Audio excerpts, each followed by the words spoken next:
परम पूज्य श्री नारायणदास जी महाराज श्री रचित अधिक मास द्वादश मास पुराण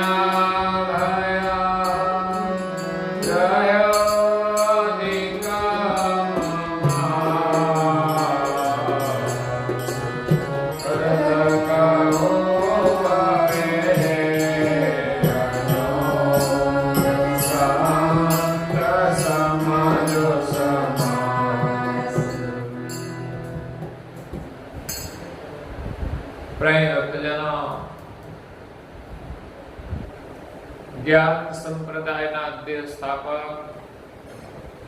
अनंत ब्रह्मांडाधीश केवल कर्ता के परम विशेषण अनंत अंशों के तारणहार केवल धर्म धुरंधर नव बुद्धि के सागर पंचम स्वसंवेद के रचयिता महान समर्थ परम श्रेष्ठ परम विभूतिवान परम दयालु परम कृपा निधि सर्वज्ञ दिव्य परम गुरु श्रीमद करुणा सागर जी महाराज के कृपा पात्र द्वितीय आचार्य पूज्यपाद श्री नारायणदास जी महाराज स्वरचित अधिक मास ने विषय जगत के जिज्ञासु और मुमुक्षु अंशों ने यथार्थ ज्ञान नो उपदेश आपता कहे छे कि द्वादश मास पूर्ण भयारे रह्यो अधिकम मास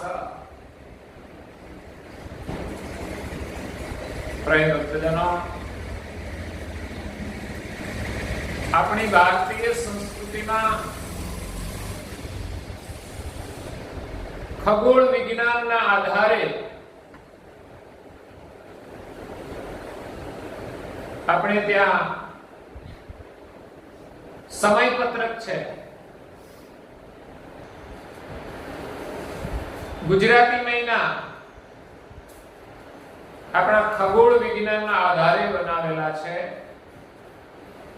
जेने पंचांग कहेवामां आवे छे जेमा वार होय तिथि होय नक्षत्र होय ए पांच मळीने पंचांग पंच अंग थी जे समय नक्की करवामां आवे के આજે કયો દિવસ છે તો કે અંગ્રેજી માસની અંદર તિથિ નથી આવતી વાર અને તારીખ બે જ આવે છે ગુજરાતીમાં તારીખનું મહત્વ નથી આ તો અંગ્રેજી મહિના સાથે આપણે જોડીએ છીએ કે આ તારીખે આ તિથિ છે નહીં તો તિથિ વાર આવે નક્ષત્રો આવે તો એ પ્રમાણે આપણા ગુજરાતી મહિના છે કારતક માગશર પૌષ મહા ફાગણ ચૈત્ર વૈશાખ જેઠ અષાઢ શ્રાવણ ભાદરવો અને આસો આપણે જાણીએ છીએ તેમ દર 3 વર્ષે એક અધિક માસ આવે છે જો કે અંગ્રેજી મહિનામાં અધિક માસ નથી આવતો એમાં 12 મહિનાનું જે ગણિત છે એ એમની રીતે વિજ્ઞાનના આધારે સંશોધન કરીને બનાવેલું છે એટલે એમાં મહિના સરખા નથી હોતા કોઈ 3100 મહિનો હોય કોઈ 300 મહિનો હોય કોઈ 2800 મહિનો હોય એમણે પણ સંશોધન કરીને ગોઠવણ કરી છે એમાં દર 4 વર્ષે ફેબ્રુઆરી મહિનો 29 નો આવે છે એક મહિનો 31 હોય એક મહિનો 30 એવી રીતે એમને દિવસોની ગોઠવણ કરી છે 365 દિવસનું વર્ષ એ રીતે પૂર્ણ થાય છે એ પણ એક વિજ્ઞાન છે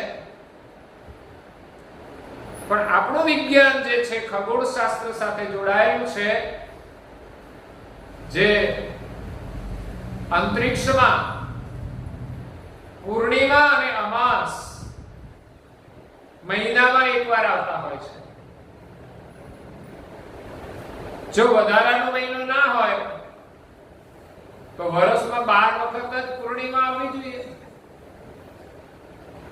પણ એવું નથી. જે વર્ષે અધિક માસ હોય ત્યારે અધિક માસની પણ એક પૂર્ણિમા હોય છે. અને આપણા સમયપત્રક મુજબ પૂર્ણિમાએ ચંદ્રગ્રહણ થતું હોય છે, અમાસના દિવસે સૂર્યગ્રહણ થતું હોય છે. વિજ્ઞાનમાં કોઈ તારીખ નથી કે આ તારીખે સૂર્યગ્રહણ થાય કે આ તારીખે થાય. એટલે આપણું વિજ્ઞાન નક્ષત્રો સાથે જોડાયેલું છે, રાશિ સાથે જોડાયેલું છે. અને એટલે જ આપણે ત્યાં જે નામ પાડવામાં આવે છે રાશિ જોઈને પાડવામાં આવે છે કે જે રાશિ સાથે અંતરિક્ષ રાશિનો સંબંધ હોય છે, નક્ષત્રનો સંબંધ હોય છે. આપણે ત્યાં વરસાદ આદિ જે ક્રિયાઓ થતી હોય એ પણ નક્ષત્રના આધારે જોવામાં આવતું હોય છે. દર 3 વર્ષે એક મહિનો વધારે કેમ આવતો હશે? તો આપણે ત્યાં જે ગુજરાતી મહિના છે એમાં દર વર્ષે 10 તિથિનો ખે હોય સરેરાશ. કોઈ મહિનામાં કોઈ તિથિ ખે હોય, કોઈનામાં ડબલ તિથિ હોય તો ફરી પાછો એક તિથિ નો ખે હોય છે જે નથી હોતી. તો દર વર્ષે 10 દિવસ બાદ થઈ જાય અને ત્રીજા વર્ષે બાદ થતા એક મહિનો એમાં પછી વધી જતો હોય છે. એટલે મૂળ ગણિત સરખું જ આવે 365 દિવસનો, પણ ઉપર અંતરિક્ષમાં નક્ષત્ર તિથિના આધારે આ સંશોધન કરવામાં આવેલું છે. અને અધિક માસનો મહિમા આપણે ત્યાં શાસ્ત્રોમાં સમજાવવામાં આવ્યો છે કે આપણે ત્યાં વર્ષ 12 મહિનાનું છે, તો જે વર્ષે વધારાનો મહિનો આવે એ આપણે કોઈ વિશેષ કાર્યમાં ઉપયોગ કરવો જોઈએ. વિશેષ એટલે સારા કાર્યમાં, સારું કાર્ય એટલે પ્રભુનું સ્મરણ કરવાનું. તો જેમ આપણે દર વર્ષે એક શ્રાવણ મહિનાને મહત્વ આપીએ છીએ કે શ્રાવણ મહિનો એટલે કે ધાર્મિક વ્રત કરવાનો મહિનો, એમ આપણે ત્યાં અધિક માસ એ પણ વિશેષ પ્રભુ સ્મરણ કરવાનો માસ છે. અધિક માસ એટલે પુરુષોત્તમ માસ, પણ અધિક માસ પુરુષોત્તમ માસ પરમેશ્વરનું સુમિરન કરવા માટે છે. આપણી પાસે જે કંઈ અધિક હોય એ આપણે બીજાને આપવું જોઈએ, બીજાને આપણે મદદરૂપ થવું જોઈએ, એનો મહિમા છે. અને અધિક માસમાં વિશેષ આપણે કંઈક ને કંઈક અનુષ્ઠાન કરીએ તો એનું વિશેષ ફળ મળે છે. તો આપણા જીવનમાં કંઈ પણ જીવન જરૂરિયાત હોય, સમસ્યાઓ હોય, એને દૂર કરવા માટે પણ આપણે અનુષ્ઠાનો કરતા હોઈએ છીએ. તો ચીલા ચાલુ વ્રત કરવા એના કરતા આધ્યાત્મિક વ્રત તમે કરો તો તમારું કાર્ય પણ સફળ થશે, તમારી સમસ્યાઓ પણ દૂર થશે અને સાથે સાથે આત્મજ્ઞાનના સંસ્કાર પ્રાપ્ત થશે. એટલે અધિક માસનો અધિક સમય આપણે પ્રભુ સ્મરણમાં, સેવામાં વ્યતીત કરવો જોઈએ. પૂજ્ય શ્રી નારાયણદાસજી મહારાજ શ્રીએ 12 માસનું વર્ણન કર્યું અને અંતે અધિક માસનું વર્ણન કરે છે કે દર વર્ષે એક અધિક માસ આવે છે, તો એનો શું મહિમા? નિગમ નિરૂપણ જે કર્યો ભોજે પરમય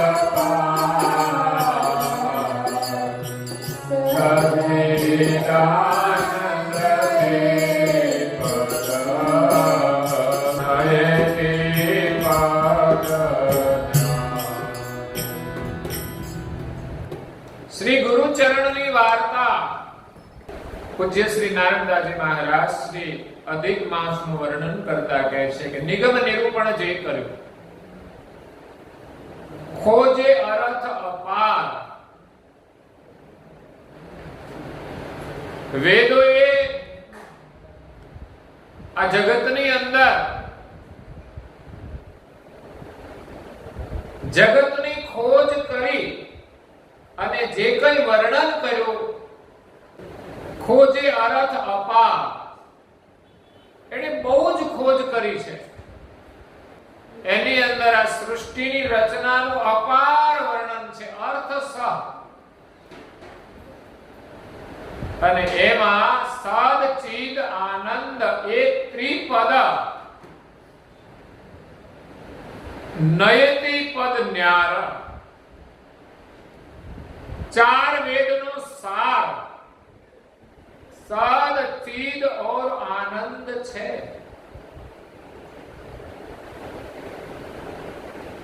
વેદોએ સૃષ્ટિની રચનાનું વર્ણન કર્યું, એ સૃષ્ટિના સાર રૂપ સદ ચિદ આનંદ રૂપ બ્રહ્મ છે એવું પ્રતિપાદન કર્યું છે. એટલે આ જગતનો પરમેશ્વર કોણ? તો કે સદ ચિદ આનંદ. ભજન કોનું કરવાનું? તો કે સદ ચિદ આનંદ. બ્રહ્મ કેવું છે? સદ ચિદ આનંદ. આ તો એક વેદના 3 મહાવાક્યો છે, પણ ચારે ચાર વેદના મહાવાક્યોનો સાર આ 3 મહાવાક્યો જ છે. સદ ચિદ આનંદ, અહમ બ્રહ્મ અસી, અયમ અહો નિર્મલ, તમ પદ તદ પદ અને અસી પદ. આખર આ ચારે ચાર વેદનો સાર એક જ છે. એકમાં એમ કહ્યું કે બ્રહ્મ સદ ચિદ આનંદ રૂપ છે. તો પરમેશ્વર કેવા? સત્યમ શિવમ સુંદરમ. પરમેશ્વર સત્ય છે, શિવ રૂપ એટલે કલ્યાણ રૂપ છે અને સુંદર છે. તો એ બ્રહ્મને ઉદ્દેશીને સત્યમ શિવમ સુંદરમ કહેવામાં આવ્યું છે. સદ ચિદ આનંદ જે સત્ય છે, બ્રહ્મ સત્ય છે, શાશ્વત છે, સનાતન છે, એટલે એમનું પરમેશ્વર તરીકે સ્થાપન કર્યું છે. અને આ જગતની અંદર સૌ કોઈ એ બ્રહ્મનું ભજન કરે છે અને પોતાને પણ બ્રહ્મ માને છે. અહમ બ્રહ્મસ્મિ, હું બ્રહ્મ છું. સદ ચિદ, ચિદ એટલે પ્રકાશ. પરમેશ્વરની પરિભાષા કે એ સનાતન છે, બ્રહ્મ એ પ્રકાશ રૂપ છે, જેનો પ્રકાશ પૂરા બ્રહ્માંડની અંદર વ્યાપક રહેલો છે. એ પરમેશ્વર છે એમ માને છે. તો આ જગતમાં જે અવતારો થયા એને પણ બ્રહ્મના અવતાર માનવામાં આવ્યા છે. વાસ્તવમાં એ કોઈ બ્રહ્મના અંશ નથી, એમના અવતાર નથી. એ તો બધા જ સગુણના અવતાર છે. સદ ચિદ और आनंद. પરમેશ્વરની ત્રીજી પરિભાષા તો કે આનંદ રૂપ જે છે એ પરમેશ્વર છે. તો બ્રહ્મ એ આનંદ રૂપ છે, પણ આનંદ એ પરમેશ્વર નથી. આનંદ દાતા પરમેશ્વર છે. કોઈ પણ વસ્તુમાંથી આપણને આનંદ મળતો હોય તો આનંદ વસ્તુ જુદી છે અને આનંદ આપનાર વસ્તુ એનાથી અલગ હોય છે. આનંદ એ વસ્તુ નથી. વસ્તુ આનંદના કારણ રૂપ હોય છે, એમ આખા વિશ્વની અંદર જે આનંદ છે એ બ્રહ્મની અંદર આનંદ ભરેલો છે, પણ એ આનંદ બ્રહ્મનો નથી. બ્રહ્મની અંદર આનંદ છે, બ્રહ્મની અંદર પ્રકાશ છે, એ પ્રકાશ પણ ખુદનો નથી.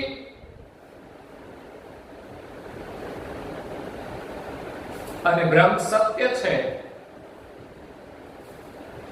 તો એ ત્રણ મુદ્દાના આધારે વેદોએ બ્રહ્મનું વર્ણન કરેલું છે અને ત્યાં એ અટકી ગયા છે. એણે આ બ્રહ્માંડની અંદર બહુ જ ખોજ કરી અને છેવટે નયેતિ પદ ન્યાર, વેદોએ નેતિનો ઉચ્ચાર કર્યો. કારણ કે બ્રહ્માની દ્રષ્ટિ આ બ્રહ્માંડની પાર જઈ શકી નહીં. ત્યારે એમણે કહ્યું કે આ બ્રહ્મ તો અનંત છે, અંતરહિત છે. તો જે પદ એ બ્રહ્મની પાર છે, એ પદનું વર્ણન બ્રહ્માજીએ કર્યું નથી. નયેતિ પદ ન્યા, જગતના કારણ રૂપ જે પરમ પદ છે એ વેદોના વર્ણનમાં નથી, એનાથી ન્યારું રહેલું છે. વેદોએ જે નિરૂપણ કર્યું છે એ બ્રહ્મનું નિરૂપણ કર્યું છે, જગતની રચનાનું નિરૂપણ કર્યું છે. પણ જગતના રચયિતા એમના વર્ણનથી ન્યારા રહેલા છે. જગતના રચયિતા જગતથી પણ ન્યારા છે અને બ્રહ્મના કારણ રૂપ છે. ત્યાં સુધી વેદોની દ્રષ્ટિ પહોંચી નથી. એટલે એમણે કહી દીધું કે નયેતિ.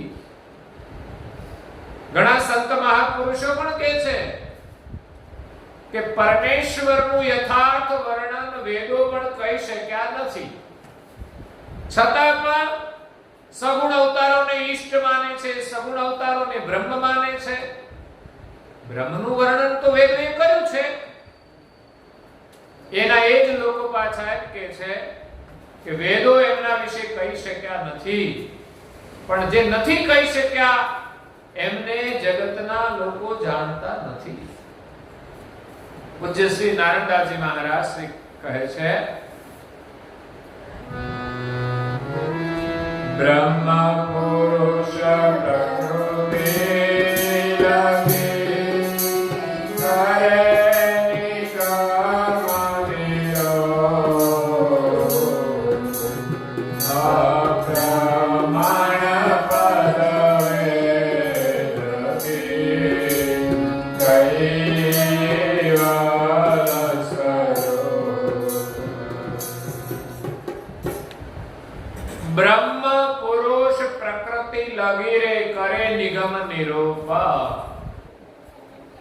વેદોએ ક્યાં સુધીનું વર્ણન કર્યું છે? તો કે બ્રહ્મ સુધીનું વર્ણન કર્યું છે. બ્રહ્મથી આગળ જઈ શક્યા નથી. એના નીચે બ્રહ્મની અંદર આદ્ય પુરુષ નિરંજનનું વર્ણન કર્યું છે કે આ જગતની ઉત્પત્તિ આદ્ય પુરુષ નિરંજનથી થઈ છે. એટલે આ જગતના ઈષ્ટ દેવ એ આદ્ય પુરુષ નિરંજન છે. એટલે કઈ યોગી લોકો નિરંજનનું ધ્યાન કરે છે, જ્યોતિનું ધ્યાન કરે છે, અને બહુધા લોકો ધર્મગુરુઓ એ આદ્ય પુરુષને પરમેશ્વર માને છે.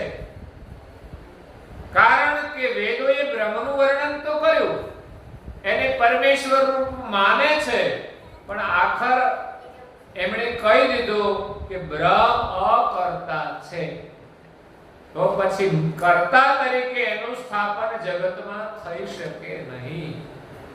તો પછી કર્તા તરીકે સ્થાપન કોનું કર્યું? તો કે આદ્ય પુરુષ નિરંજન. જેને નિરંજન નિરાકાર કહે છે. એટલે કહેવાય છે કે પરમેશ્વર નિરાકાર છે અને નિરંજન એ સૃષ્ટિનું એક સાકાર સ્વરૂપ પણ છે. કારણ કે એને જ્યોતિ સ્વરૂપ માનવામાં આવે છે. તો જ્યોતિ પણ એક આકાર બને છે. એટલે આકાર અને નિરાકાર એવું જો કોઈ સ્વરૂપ હોય તો એ આદ્ય પુરુષ નિરંજનનું છે. એટલે દુનિયાના લોકો પરમેશ્વરને નિરાકાર પણ માને છે અને સાકાર પણ માને છે. જો કે જે સાકાર સ્વરૂપ પરમેશ્વર છે એ બધા જ ગુણના અવતાર છે. નિરંજન પુરુષ આ પૃથ્વી પર અવતાર લઈને આવતા નથી. જે કોઈ અવતાર થયા છે ને થાય છે દર 4 યુગે 24 અવતાર થાય છે. એ બધા જ સગુણ વિષ્ણુના થાય છે. સત્વગુણ પ્રધાન વિષ્ણુના થાય છે. એટલે ગુણના જ અવતાર છે. સર્જનહાર ગુણની અંદર આવતા નથી. એ તો ગુણ ગણથી રહિત છે. એટલે જે અવતારો થયા એ દેવના અવતારો છે. કોઈ સર્જનહારના અવતાર નથી. એટલે વેદોએ બ્રહ્મનું નિરૂપણ કર્યું, આદ્ય પુરુષ નિરંજનનું નિરૂપણ કર્યું અને ત્યાર પછી પ્રકૃતિનું વર્ણન કર્યું. પ્રકૃતિ એટલે આ સૃષ્ટિની જે રચના છે, એના જે તત્વો છે, એનું જે વર્તમાન છે, એમનું વર્ણન, એમની જ્યાં સુધી દ્રષ્ટિ પહોંચી એ પ્રમાણે કર્યું છે. જેમ છે તેમ પૂર્ણ વર્ણન વેદો કરી શક્યા નથી. વેદ યા તો વેદાંત એમ કહે છે કે આ નિરંજનથી સૃષ્ટિ ઉત્પન્ન થઈ છે. બ્રહ્મમાંથી નિરંજન આપોઆપ પ્રગટ થયા અને નિરંજનથી પ્રકૃતિથી 3 ગુણ અને ત્યાર પછી સૃષ્ટિનો વિસ્તાર થયો. રજોગુણથી શરીરની 10 ઇન્દ્રિયો થઈ છે. સત્વગુણથી 5 અંતસ્કરણ અને 5 અવસ્થા થયા છે. અને તમોગુણથી 5 ભૂત અને 5 માત્રા થયા છે. આટલું ટૂંકું વર્ણન વેદાંતની અંદર છે, જેનું વર્ણન દિવ્ય પરમ ગુરુજીએ પંચમ સ્વસંવેદમાં કર્યું છે કે વેદાંતનો સિદ્ધાંત આ પ્રકારનો છે કે સૃષ્ટિની રચના કેવી રીતે થાય તો એનું પ્રમાણ માત્ર એટલું જ આપે છે કે 3 ગુણથી સૃષ્ટિનો વિસ્તાર થયો. રજોગુણથી શરીરની ઇન્દ્રિયો થાય, સત્વગુણથી અંતસ્કરણ અને અવસ્થા થયા અને તમોગુણથી 5 ભૂત અને 5 માત્રા થયા. તો બાકીના તત્વો ક્યાં ગયા? આટલા જ તત્વોથી સૃષ્ટિ ચાલતી નથી. દિવ્ય પરમ ગુરુજીએ આ શરીરની અંદર વર્તમાન કરતા 84 તત્વોનું વર્ણન કર્યું છે. એટલે વેદોએ પ્રકૃતિનું વર્ણન કર્યું, આદ્ય પુરુષ નિરંજનનું વર્ણન કર્યું અને અંતે બ્રહ્મનું વર્ણન કર્યું. પણ બ્રહ્મનું વર્ણન જેમ છે તેમ કરી શક્યા નથી. એટલે નયતિ શબ્દનો ઉચ્ચાર કર્યો કે આ બ્રહ્મ વાસ્તવિક શું છે. એમણે માત્ર એટલી પરિભાષા આપી કે બ્રહ્મ સદરૂપ છે, ચિદરૂપ છે અને આનંદરૂપ છે. પરંતુ જગતના કર્તા કોણ છે એનું સ્થાપન નથી વેદોમાં, નથી શાસ્ત્રોમાં. પુરાણોએ જે સ્થાપના કરી છે તે જગતના વાસ્તવિક કર્તા નથી. કર્તાની બનાવેલી જે સૃષ્ટિ છે એની અંદર સર્જનહારે દેવોનું જે સર્જન કર્યું છે અને ગુણના જે અવતારો થયા એને વિદ્વાન પુરુષોએ કરી અને બ્રહ્મના અવતાર મનાવેલા છે. પરંતુ દુનિયાને એનો અનુભવ નથી. જે ઈશ્વરના અવતાર છે એને પરમેશ્વર માને છે, એને બ્રહ્મના અવતાર માને છે. પરંતુ પૂજ્ય શ્રી નારાયણદાસજી મહારાજ શ્રી કહે છે કે અપ્રમાણ પદ વેદથી, વેદોની અંદર જેનું કોઈ પ્રમાણ નથી એવું જે પદ છે કૈવલ સ્વરૂપ, જે જગતનું કારણ છે, જે જગતના કર્તા છે, એવા કૈવલ સ્વરૂપનું વર્ણન વેદોની અંદર નથી, એનું કોઈ પ્રમાણ નથી. એટલે વેદની અંદર જગતના સર્જનહારનું કોઈ પ્રમાણિત વર્ણન નથી. આગળ પૂજ્ય શ્રી નારાયણદાસજી મહારાજ કહે છે, હે મનવાણી તીર્થ સરોવરે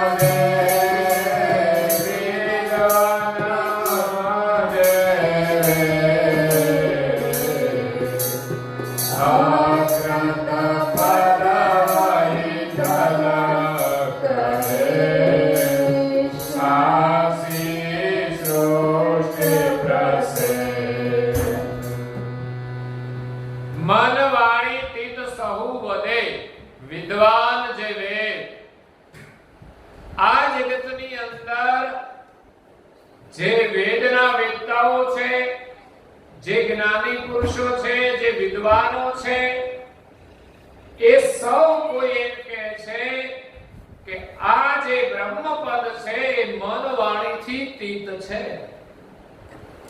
એટલે કે પરમેશ્વર મન વાણીથી પર છે. એટલે સામાન્ય જીવોને તો એમ જ થાય કે ના, ખરેખર એ જ પરમેશ્વર હોઈ શકે.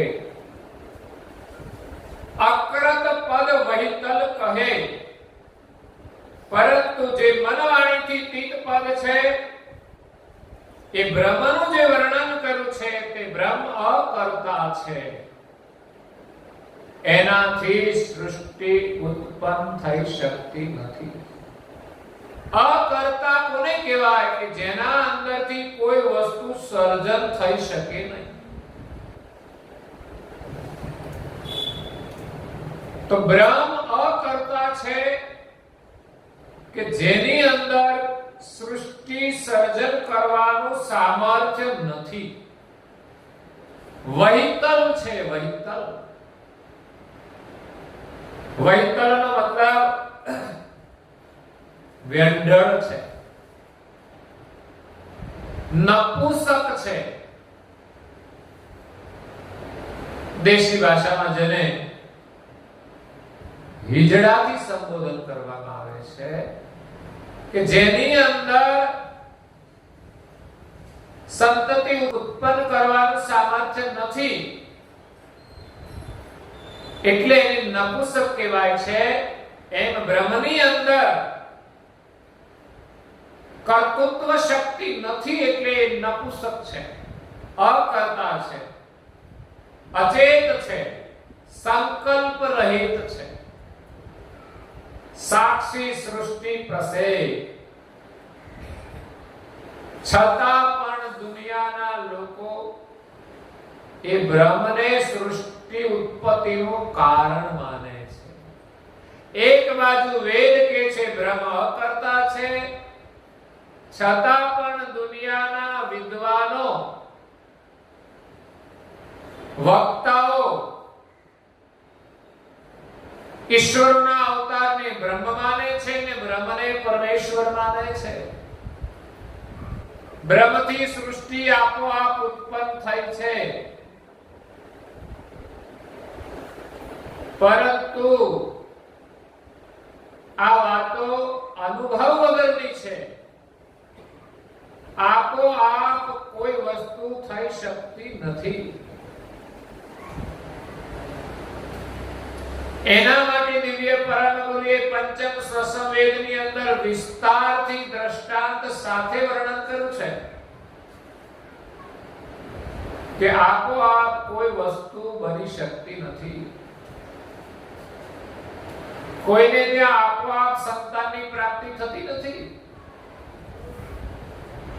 એ જ પ્રકારે બ્રહ્મમાંથી સૃષ્ટિ ઉત્પન્ન થઈ છે એવું દુનિયાના લોકો જે માને છે એ સત્ય નથી.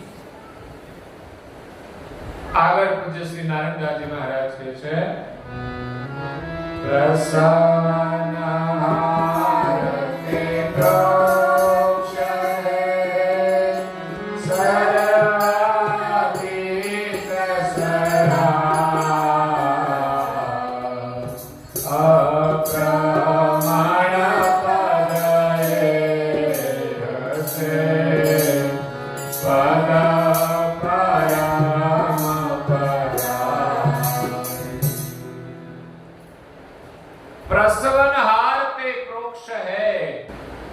આ જગતને ઉત્પન્ન કરનાર જે પદ છે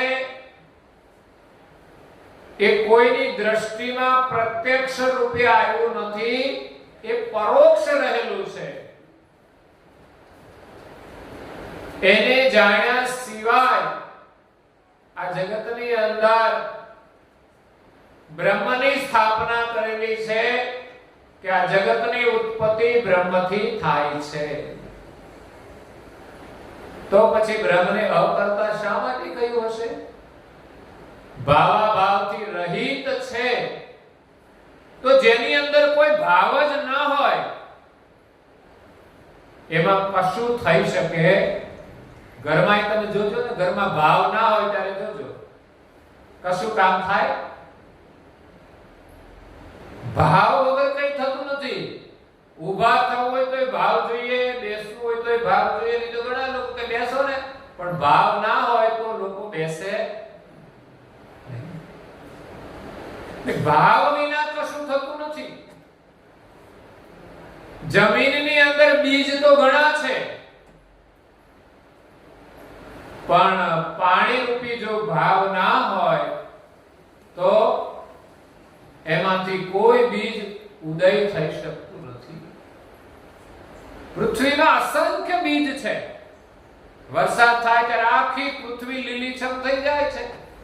પછી અનાજના બીજ હોય કે ઘાસના બીજ હોય, પણ આખી પૃથ્વી બીજથી ભરેલી છે. પરંતુ પાણી વિના કદાચ આપણે અનાજ વાવીએ તો પણ કશું ઉગતું.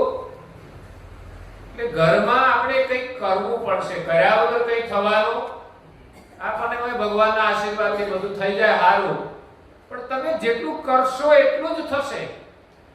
ભગવાન તો તમને સારું કરવાની પ્રેરણા કરી શકે.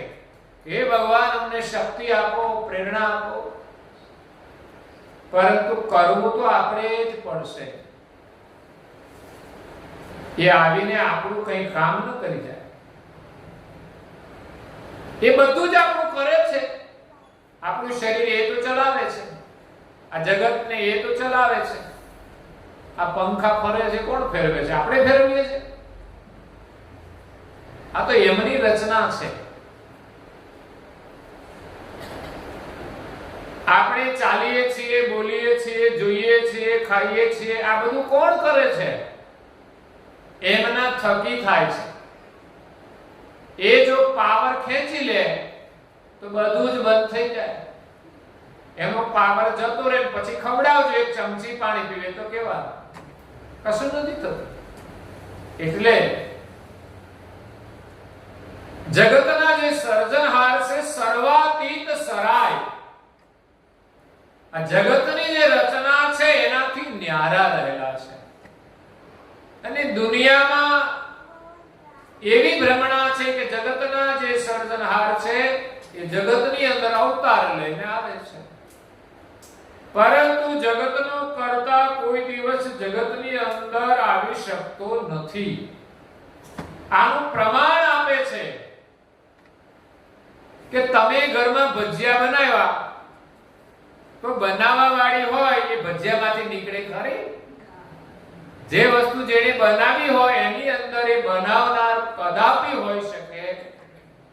પ્રજાપતિ નાના મોટા કેટલા વાસણ બનાવે છે, પણ કોઈ વાસણ વાસણની અંદર પ્રજાપતિ હોતો નથી. સોની કેટલા દાગીના બનાવે છે, પણ કોઈ દાગીનાની અંદર સોની હોતો, બનાવનાર જે વસ્તુ છે એનાથી બનાવનારો અલગ જ હોય છે. એટલે સર્વાતીત સરાય જે ઉત્પન્ન કરનાર પરમ પદ છે એ જગતથી ન્યારું રહેલું છે, સર્વાતીત રહેલું છે. અપ્રમાણ પદ એ છે પદ પરમ પરાય. એ પરમ પદ છે એ સૃષ્ટિની આદ્યથી અત્યાર સુધી કોઈની પરંપરામાં પ્રમાણિત કરેલું નથી. પરંપરાથી એ અપ્રમાણ રહ્યું છે. સૃષ્ટિની ઉત્પત્તિનું જે કારણ છે પરમ પદ, જે ઘેરથી આપણે આવ્યા છીએ, જે ઘર આપણે ભૂલી ગયા છીએ અને જે ઘરે આપણે જવાનું છે, એનું વર્ણન અત્યાર સુધી અપ્રમાણ રહ્યું છે. એને કોઈએ ન્યાયિક રીતે પ્રમાણ આપીને સ્થાપન કરેલું નથી. જગતમાં જે પદોનું સ્થાપન કર્યું છે એ બધા દેવોના ધામોનું સ્થાપન કર્યું છે, સૃષ્ટિની રચનાનું સ્થાપન કર્યું છે, અને એ બધું જ નશ્વર છે. પરંતુ જે શાશ્વત પદ છે, જેમાંથી જગતની ઉત્પત્તિ થઈ છે, જે પદમાંથી આપણે બધા આવ્યા છીએ, એ પદનું વર્ણન આ જગતની અંદર અપ્રમાણ રહ્યું છે. નારાયણદાસજી મહારાજ શ્રી કહે છે, હે પરમ પરાય પરમાપતે કરતા સકલ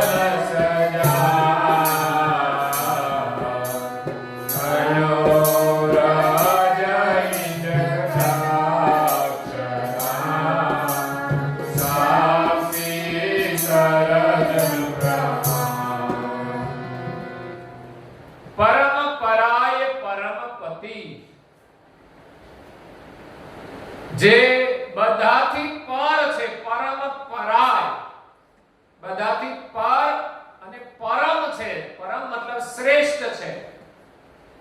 શ્રેષ્ઠનો મતલબ કે બધાના ઉપર એ રહેલા છે, બધાના ઉપર એમની સત્તા છે અને સૌથી એ સમર્થ છે. પરમ પરાય, બધાથી પર અને શ્રેષ્ઠ છે, જેના ઉપર બીજું કોઈ છે નહીં.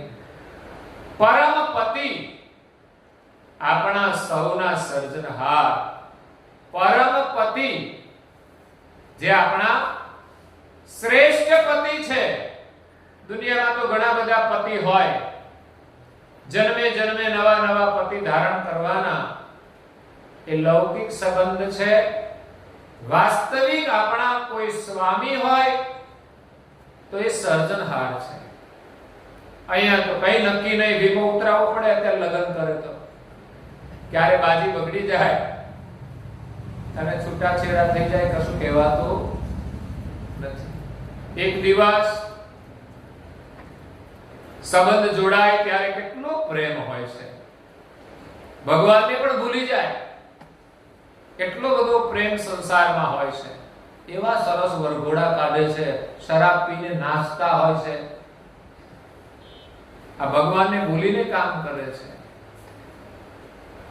એટલે આ બધો દેખાવ કરવાની જરૂર નથી. વાસ્તવિક જે પ્રેમ છે એ વ્યવહારમાં પ્રગટ કરવાનો હોય છે.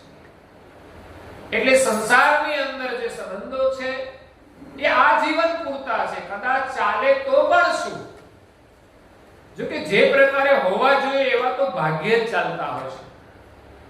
બાકી છે ને ઘરમાં હફળ દફળ તો થયા જ કરે, બોલાચાલી સામાન્ય થયા કરે.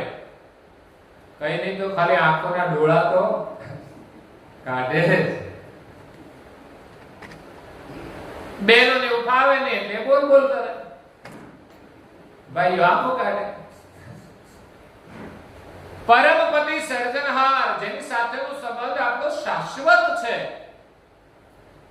આપણે ગમે તે ભૂલ કરીએ તો પણ એ આપણો સંબંધ છોડતા નથી. એ આપણને ક્યારેય છૂટાછેડા નહીં આપે.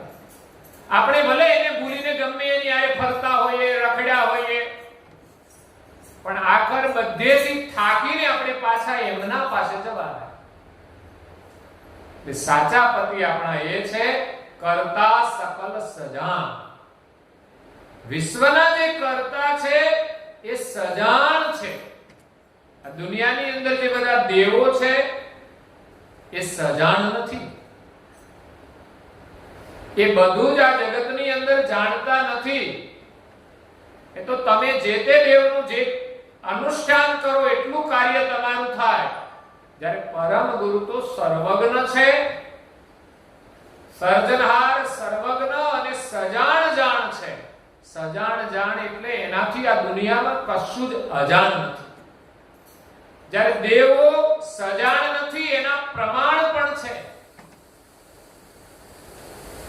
દેવોના જે અવતારો થયા એમાં એ સજાણ નથી એના પ્રમાણો છે. કારણ કે દેવો અને સાથે દેવીઓ પણ છે. હવે દેવીઓનું અપહરણ થઈ જાય તો દેવોને ખબર પડતી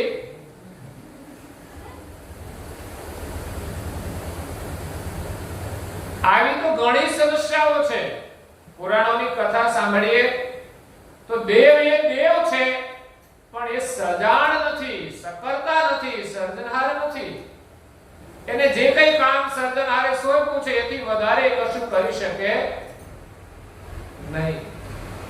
દેવોની ભક્તિ કરવાથી આપણને પરમ પદની પ્રાપ્તિ થતી નથી. અને લૌકિક કાર્ય પણ જેમ છે એમ પૂરા પ્રેમથી જો ભક્તિ કરીએ ને તો દેવો પ્રસન્ન થાય. નહીં તો ખાલી લોટીઓ પાણી ચડાવવાથી આપણું કામ થાય. હું તો એમ કહું છું કે તમે ઝાડવાને